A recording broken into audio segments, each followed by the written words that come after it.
Welcome back to Urban America Horror, and if you're new here, welcome too. Today we're diving into a horror story that explores a family's history. It's a chilling tale of the brutality of the past and the dark secrets that families can hide. As always, if you have your own story to share in the next episode, send it to Urban America Horror or email us. You can find the details in the description below. I'd love to feature your story right here. After all, it's stories like yours that keep this show alive and spooky every day. Now be sure to hit that like and subscribe button if you're new and ready for more creepy and truly weird stuff.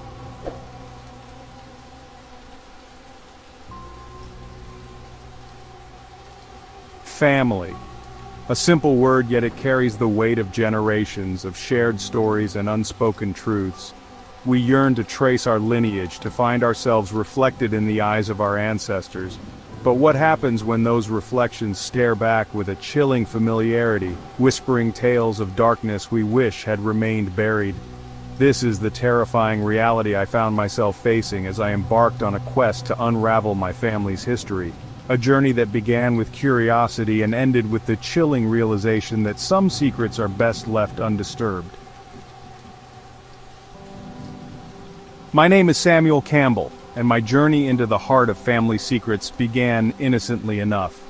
It started as a simple curiosity, a desire to understand where I came from and the people who shaped my lineage. It was sparked by a weathered, leather-bound chest discovered in the attic of my grandfather's home after his passing. The chest, covered in dust and cobwebs, seemed to whisper secrets of the past, beckoning me to uncover its mysteries. Inside, amongst yellowed letters and tarnished metals, lay a collection of haunting photographs. Each letter, each metal, told a fragment of a story, a piece of a puzzle that I was determined to solve. These weren't your typical family portraits. These images were different, imbued with an unsettling clarity that seemed to transcend time. The photographs captured moments that felt both intimate and distant, as if they were windows into another world. The faces staring back at me from those Victorian-era photographs were my ancestors, the Campbells. Each face, each expression seemed to hold a story, a life lived in a time long past.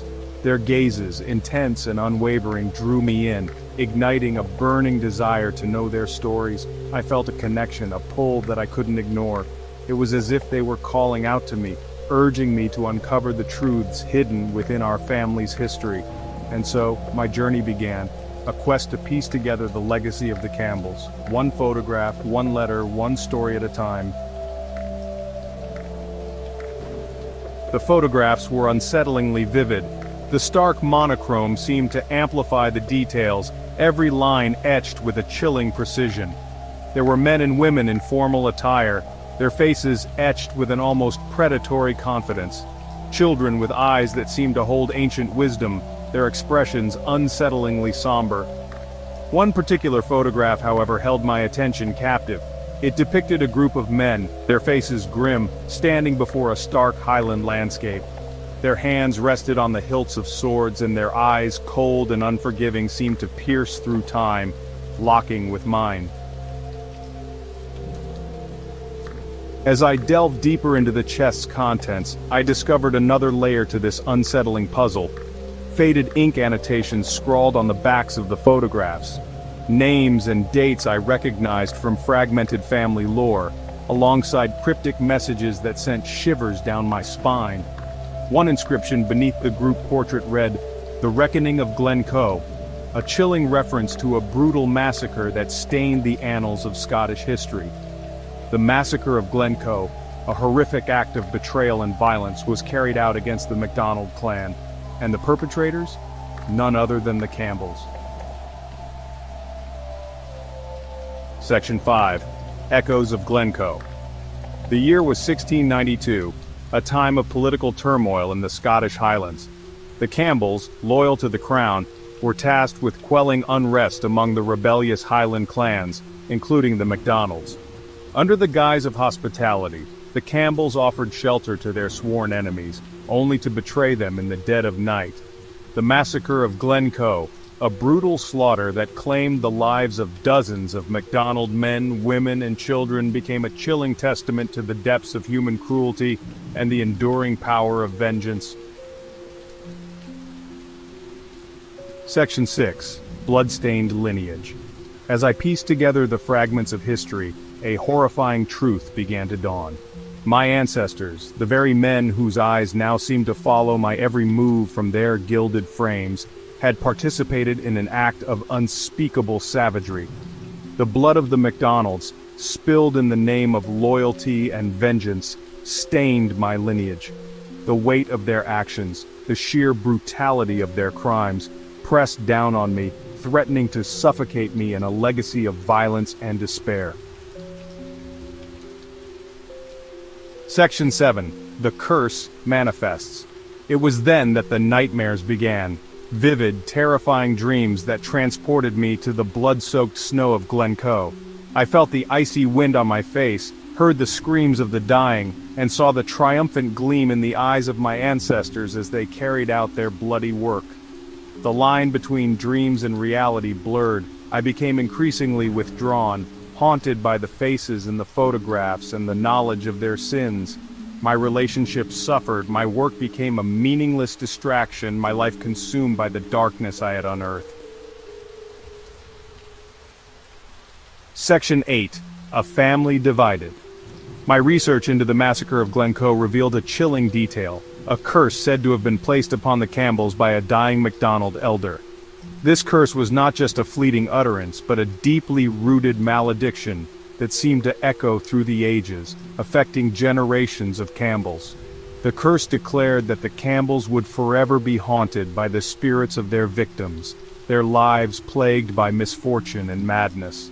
It was said that the spirits of the slain MacDonalds would never find peace, and in their unrest, they would torment the Campbells ceaselessly. This revelation sent a chill down my spine, for I had begun to experience a series of unsettling events that defied rational explanation. It was as if the very air around me had grown heavy with the weight of unseen eyes, watching and waiting. Objects moved inexplicably in my home, shifting from their places as if guided by invisible hands. Books would fall from shelves and doors would creak open on their own. Whispers seemed to emanate from the very walls, soft yet insistent, carrying words I could not fully understand but felt deeply in my bones. It was as if the house itself was trying to communicate with me, to warn me of something, and the faces in the photographs seemed to twist and contort, their once familiar features becoming grotesque and unrecognizable. It was as if the very essence of the curse was seeping into these images, warping them into something sinister, their expressions morphing from pride to something akin to malicious glee, as if they were mocking me, reveling in my growing fear and confusion. The curse of the Campbells was no longer just a historical footnote, it had become a living nightmare, one that I was now a part of. Section 9. Confronting the Shadows. Driven to the brink by terror and desperation, I sought answers in the one place I had hoped to avoid, Glencoe itself.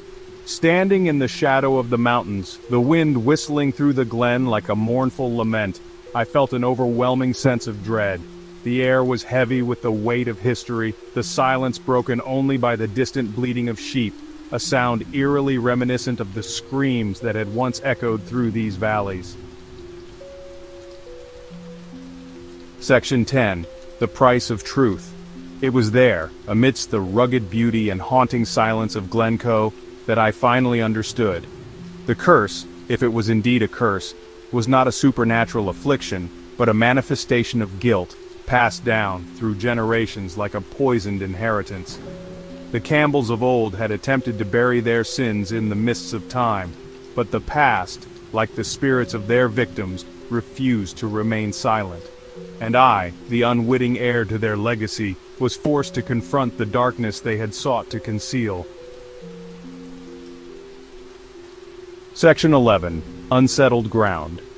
My journey into the heart of family secrets led me to a chilling truth. Some truths are better left buried. As I sifted through the yellowed pages and faded photographs, I felt the weight of generations pressing down on me.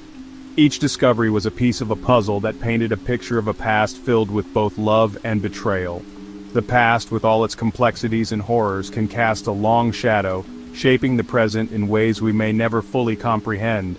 The echoes of decisions made long ago reverberate through time, influencing our lives in subtle yet profound ways. It became clear that understanding these echoes was crucial to breaking free from their grip. As I stood before the desolate beauty of Glencoe, I realized that the only way to break the cycle of violence and retribution was to acknowledge the sins of the past. The landscape, with its haunting beauty, seemed to whisper the stories of those who had walked there before me, their joys and sorrows etched into the very fabric of the land. To seek forgiveness, and to strive to create a future free from the shackles of ancestral transgressions. It was a daunting task, but one that felt necessary. Forgiveness, I realized, was not just about absolving others, but also about freeing oneself from the chains of the past. Yet, even as I turned away from the haunting beauty of Glencoe, I couldn't shake the feeling that I was leaving a part of myself behind. The land had become a part of me, its stories intertwined with my own. The journey had changed me, leaving an indelible mark on my soul, forever bound to the land and the secrets it held. The connection was undeniable, a bond forged through shared history and the quest for understanding. Each step away from Glencoe felt like a step towards a new beginning, yet also a reminder of the past that would always be a part of me. The ghosts of Glencoe may be silenced, but their presence lingers. They are the silent witnesses to the passage of time, their stories woven into the mist that blankets the valley. Their whispers remind us of the enduring power of the past and the lessons it holds. A stark reminder of the enduring power of the past and the price of unearthing secrets best left undisturbed. As I closed the old journal and looked back one last time, I knew that the journey was far from over. The past, with all its secrets and lessons, would continue to shape the future, guiding us towards a path of understanding and reconciliation.